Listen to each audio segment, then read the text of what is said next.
Hey there everyone, Redneck Brian here. Bit of a quick update on a little bit of everything.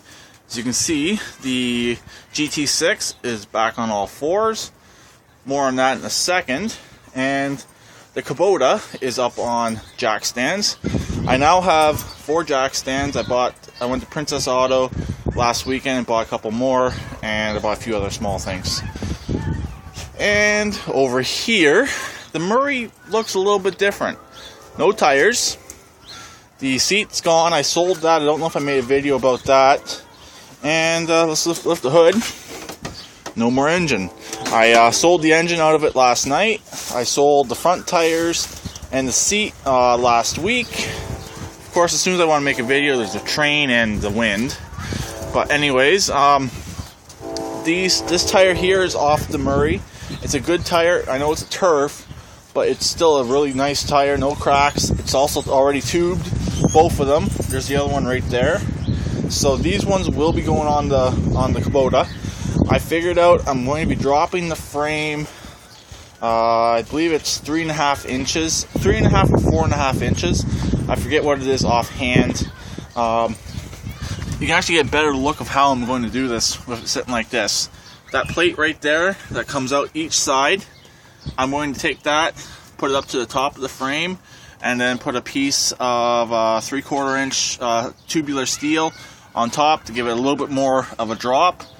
Basically, it's going to be touching the tank pretty much. There's going to be a little bit of clearance between the tire and the tank, because I'm going to take that from there and move it right to the back of this frame rail.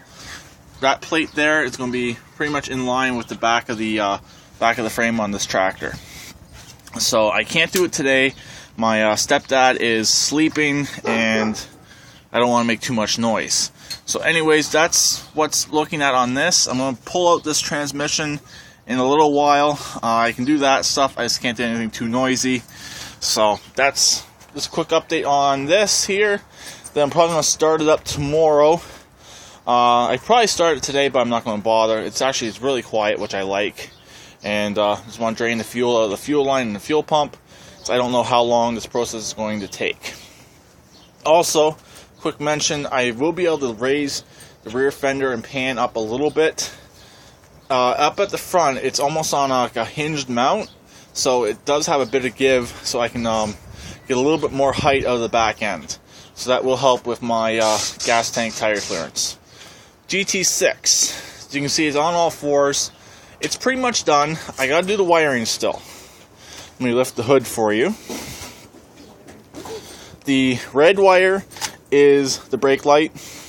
The black wire right here is the blinking light. So I gotta buy a switch. I'm gonna buy a switch with a light built in, so I know when it's on, just in case I shut it off and forget about it, because it's going to be wired to a constant power source, so it can run all the time. So, and the brake light will only come on with the headlights.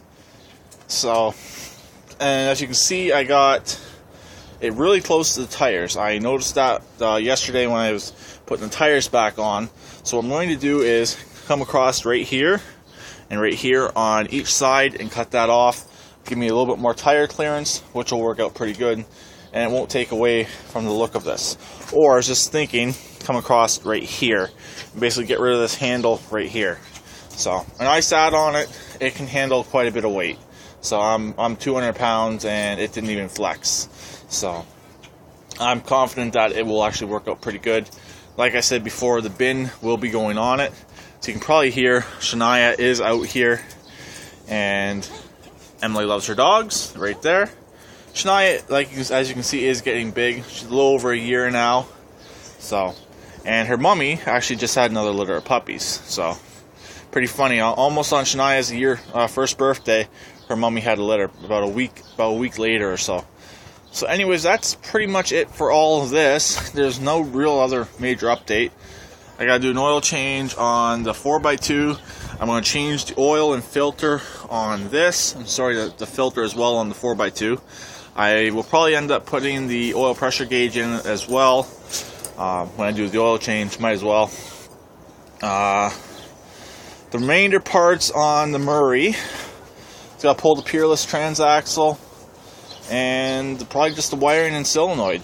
that's, and the headlights, of course, they're still good. I'm going to cut off the push bar, keep that, and the rest of it's going for scrap. So, not too bad. I got my money's worth out of it. I made enough money, got it for free. I sold the engine for $75 and sold the other parts for $30. I could have got more for the other parts, but $30 is good enough. So that's what, $105 I made off of this tractor, which isn't bad. So that's pretty much it. So I will talk to everyone later. I have a bit of a special video probably coming up tonight, completely different from any of my other videos. So please stay tuned for that. Talk to everyone later. Please subscribe and comment, and have a great day.